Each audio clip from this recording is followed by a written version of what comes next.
Tak terbendung, ratusan pengungsi Rohingya lolos pertahanan laut lagi. Kini 2 kapal mendarat di Aceh.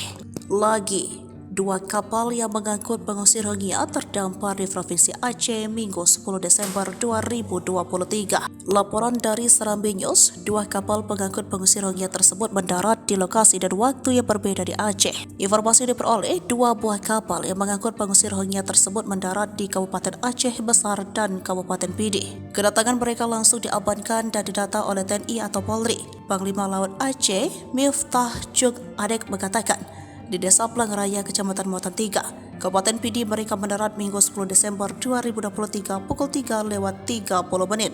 Mereka mendarat pada dini hari, jumlahnya sekitar 200-an, kata Miftah saat dikonfirmasi. Para pengungsi tiba dan mendarat di pantai Pelangraya, Kecamatan Muara 3, Kabupaten Pidi. Mereka terdiri dari laki-laki, perempuan, dan anak-anak. Selain di Kabupaten Pidi, kapal yang mengangkut ratusan etnis Rohingya mendarat di Kabupaten Aceh Besar.